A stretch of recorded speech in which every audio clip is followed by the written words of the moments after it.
খেতে না মনে চাইলে খাবে না, তা এত কথা শুনিস কে? উঠে যা, খাবার রেখে চলে যা। যাই হোক, আসসালামু আলাইকুম এভরিয়ান, সবাই কেমন আছেন? আশা করি ভালো আছেন। আজকে একটা বড় ব্রিকেট মাছ রেখেছিলাম বাসা থেকে, তো ব্রিকেট মাছটা কেটে সুন্দর করে পরিষ্কার করে এখন বাচ্চাদের জন্য মাছ ভেজে নিচ্ছি। কিন্তু বন্ধুরা, ব্রিকেট মাছের ভিতরে অনেকগুলো ডিম হয়েছিল, তো ডিমগুলো আমি আজকে ভাজি করব। তার জন্য ডিমে এখানে অল্প অল্প করে সব ধরনের মই মশলা দিয়ে সুন্দর করে চেটকিয়ে ভেটকিয়ে করে নিয়েছি, বুঝছেন তো। তারপরে এখানে পেঁয়াজ মরিচ দিয়ে সুন্দর করে আদা ভাজি হলে এখানে সেই কটকিয়ে রাখা মাছের ডিমগুলো দিয়ে দিব। দিয়ে সুন্দর করে এটাকে নাড়াচাড়া করব। এখানে পানি দিয়েছিলাম, পানিগুলো শুকিয়ে গেছে, সেটা দেখায়নি। তো এই মাছের ডিম যেভাবেই ভাজি করেন না কেন আলগা একটা গন্ধ থাকে, তার জন্য এখানে লেবুর পাতা ব্যবহার করলাম। এইভাবে মাছ ভাজি ভুনা করে, মাছের ডিম ভুনা করে খেয়ে দেখবেন, অবশ্যই আমার কথা মনে পড়বে আপনাদের। তো অন্য চুলোয় বসিয়ে দিয়েছি মুরগির জন্য এখানে সব ধরনের মই মশলা দিয়ে দিচ্ছি একে একে। তো একটা কথা বলি, ওই যে প্রথম দিয়ে বলেছিলাম খেতে না মনে চাইলে খাবি না, উঠে যাবি, এত কথা কেন শোনাবি?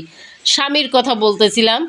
তরকারি রান্না তার কাছে মজা হয়নি, সে আমাকে বলল কি রান্না করেছি, এর জন্য শুরু থেকে ওই কথাটা বলেছিলাম। তো কথা বলতে বলতে এখানে মুরগির জন্য সব ধরনের মশলা দিয়ে দিলাম। যতই সুন্দর করে রান্না করি না কেন, দিন শেষে বলে এটা কি রান্না করেছো, মজা হয়নি। বলুন তো তখন কেমন লাগে? তখন স্বামীকে বললাম খেতে না মনে চাইলে খেও না। যাই হোক, গল্প করতে করতে আমার মুরগিটা দিয়ে দিলাম, মশলা কষানো হয়ে গেছে, দিয়ে দিলাম। এখানে কষানোর মধ্যে হচ্ছে যত মজা, তরকারি যত কষাবেন ততই মজা লাগবে। কিছু পেঁয়াজ বেঁচেছিল, সে কাটা পেঁয়াজ, সেটাও দিয়ে দিলাম। এবার পেঁপে দিলাম, পেঁপে এবং একটা আলু দিয়ে আজকে ঝোলটা রান্না করব। তো সুন্দর করে নাড়াচাড়া করলাম, নাড়াচাড়া করে ভালো করে অনেকক্ষণ ধরে নাড়াচাড়া দিতে হবে, কষাতে হবে সুন্দর করে। এই কষানোর সময় আপনার যে কোনো তরকারি দেন না কেন, এই কষানোটা ভালো হলে সেই তরকারিটা খেতে অবশ্যই মজা লাগে।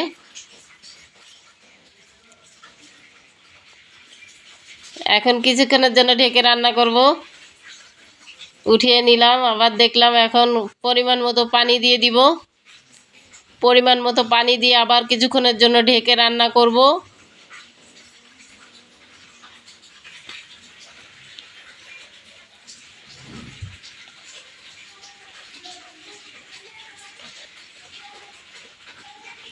আমার তরকারিটা হয়ে এসেছে।